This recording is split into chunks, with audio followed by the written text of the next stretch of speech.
Welcome back to another episode of Grit to Glow podcast. My name is Naomi and I am your host. I am so ready to dive in today. So, shall we do it? Let's just dive in. So, today's conversation is going to be a bit unhinged. And really, I want to preface by saying I've been hearing a lot of noise in my DMs regarding client experience. And I don't want to contain the beast any longer. I want to talk about the elephant in the room. I want to pull back the curtain on all of the stuff that's going on behind the scenes and get a little unhinged in my thought process around this topic of client experience in the premium high ticket space. Can we do that today? Okay. So, this is an unscripted conversation, by the way. So I'm just going to go with what comes to me. But I think it's important to, number one, talk about what exactly should premium sales and the client journey through a premium high ticket space look like. Now, I think that there are a lot of people in the online space that have been told or taught that as you grow and you become more quote unquote in demand, that gives you the right to charge more. And yes, life experience, career experience, any kind of experience really does give you the right to charge or, become more valuable for what you're teaching, what you're growing people in, the topics that you're sharing. Like your lived experiences are relevant. Of course, I'm definitely a believer in that. And if you're going to create what you call a luxury or premium high ticket sales space, and you're going to take on clients, wouldn't you? Okay, let's just look at this from a sense of restaurants, okay? Because restaurant analogy is like my favorite analogy to use in this topic of conversation. So if you were to walk into McDonald's, it's pretty typical to walk in and they're busy and they might not greet you. And eventually someone might or might not say, I'll be right with you. Most of the time, they probably won't because it's fast food. And let's be honest, that's not really the environment. So, would you like it if that happened? Sure. But like you're there for $1.29 vanilla ice cream cone. So, do you have a super high bar for the quality of service? Probably not. All you want is the vanilla ice cream cone you came for, and you want to go on your merry way throughout your day. But if you were to go into a 5-star restaurant and you were like, I've been wanting to go to this restaurant my whole life. This is a restaurant on my bucket list. Like, it is so wildly important to me to come here and have this experience. I've been waiting for this moment. You're going in expecting a stellar experience. You may or may not have known about the restaurant for some time.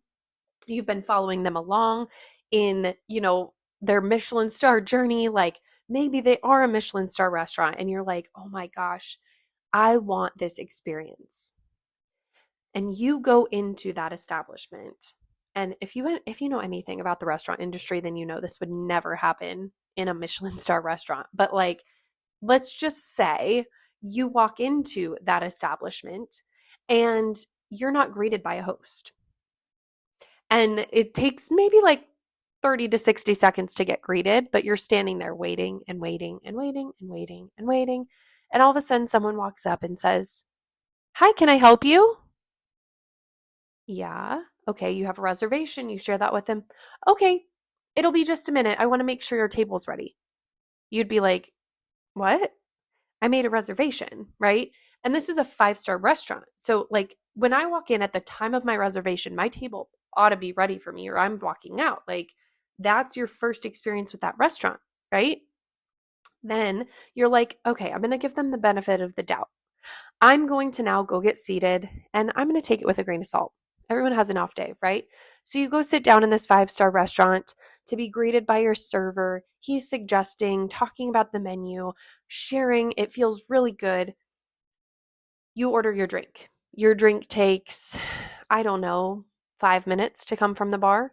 That doesn't feel so good. That feels pretty long. But you're like, okay, it's all right. You get the 4-course meal.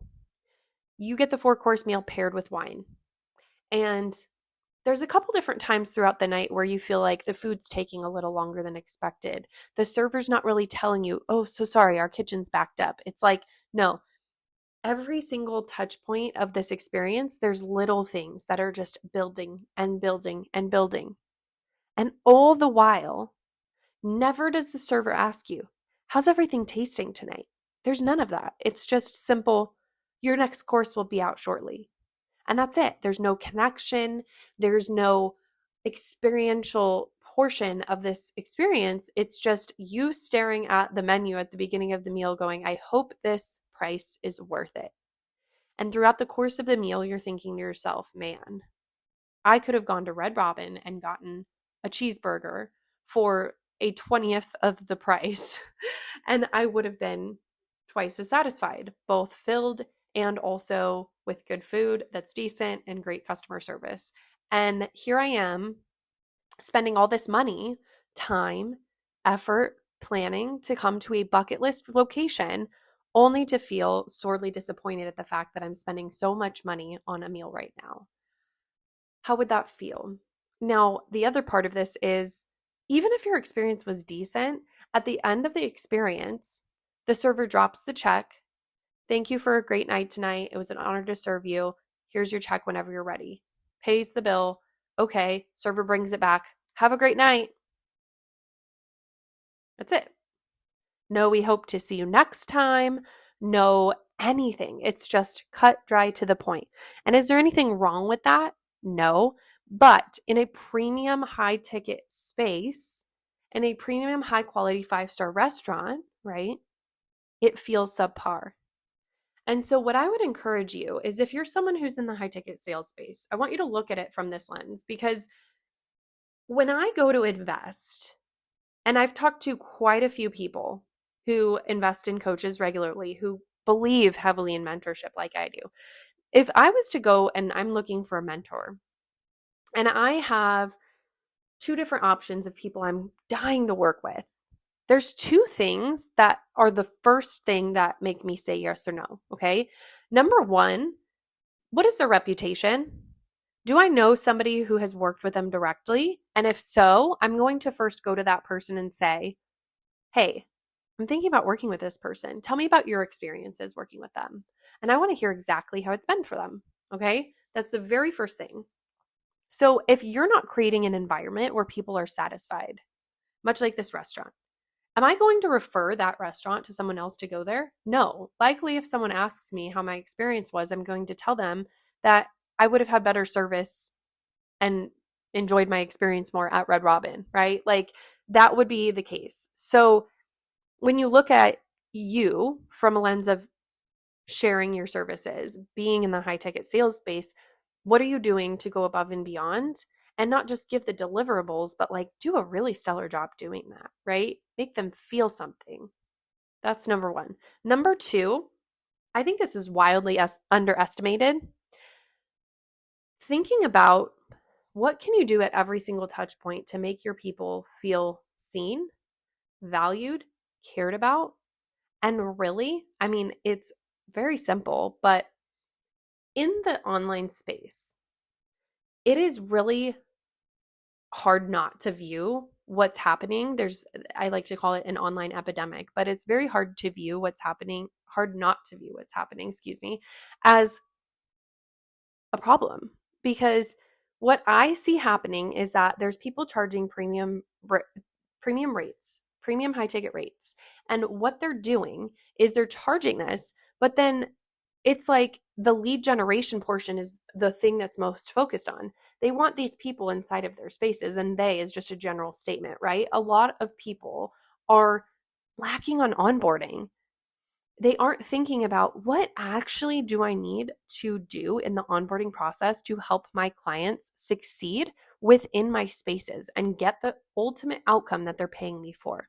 So for example, in my high ticket space, my one-to-one OBM work, it is a done for you service. So if I want to go above and beyond, I'm not just offering them services where I have a project management tool and I make their systems feel better and I automate some of their stuff. Like, no, I'm adding in strategy. I'm looking at their business from a strategic lens. I'm asking them over the next 6 to 12 months of working together, what do you want to accomplish? What is your goals in your business? How can we reverse engineer that?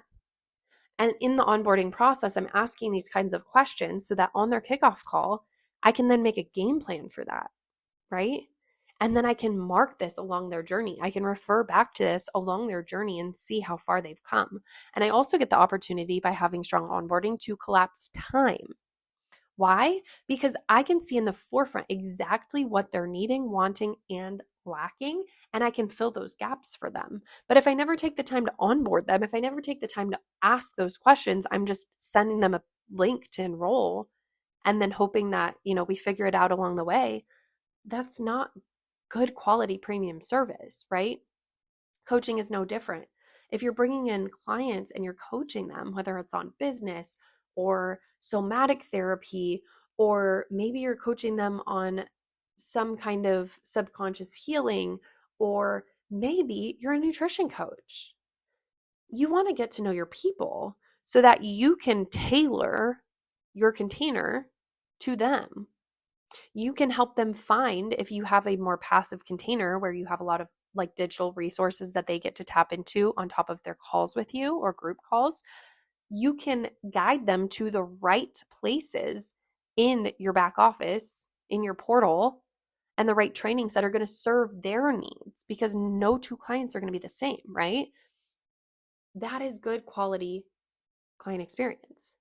Inside the container, how can you manufacture a strong experience? And then in offboarding, and don't underestimate offboarding as a touch point, you can also do the same, creating an offboarding form, creating an offboarding process, sending them a thank you and an invitation into other spaces with you, whether it's now or in the future, letting them know how much you value and appreciate the fact that they invested in you and trusted you with their brand or business or whatever it is they're investing in, right?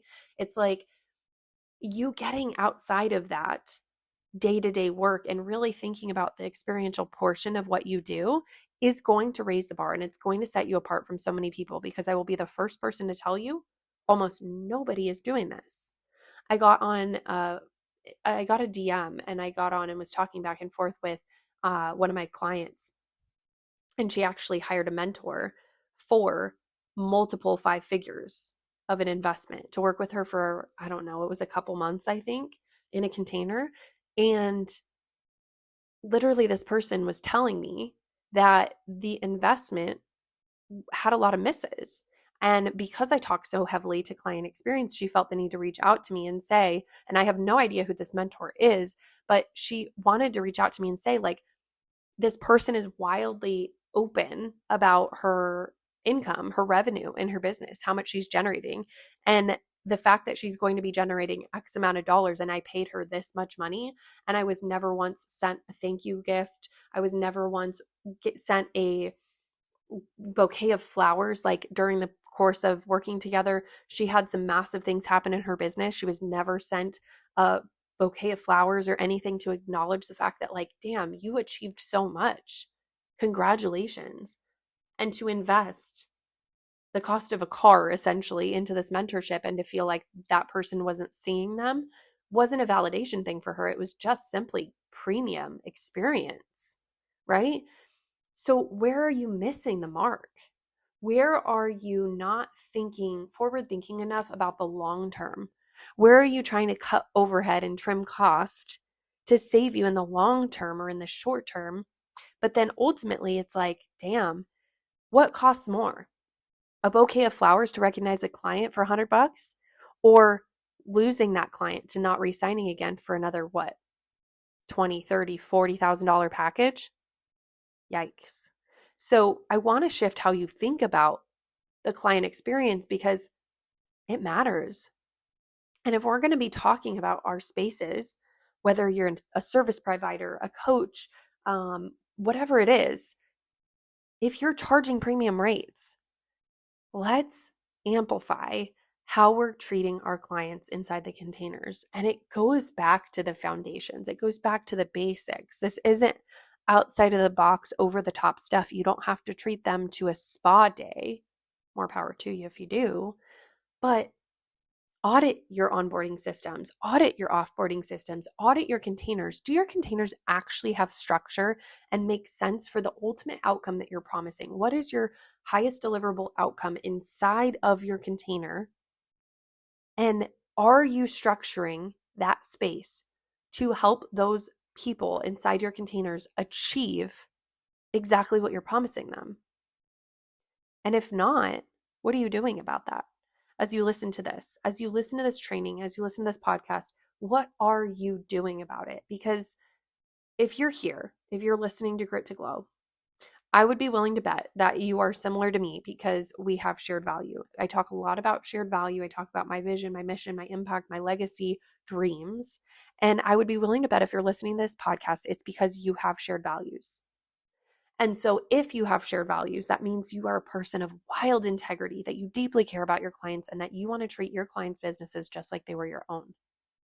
And even if that looks like you not doing heavy lifting with your clients, even that looks like having a somewhat passive income, creating structure in your business that creates high cash months with low lift, you still care and you get to do the work to create an environment where people want to stay. Client acquisition, lead gen, costs way more than it does to retain clients. It costs way more than it does to pour into the client experience for the people inside your world already. Okay? It costs way more. So I want to challenge you today to ask yourself, are you focused on the right work?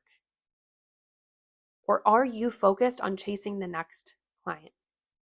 Because I will tell you, the moment you shift from chasing clients constantly to pouring heavily into the ones right in front of you is the moment everything changes.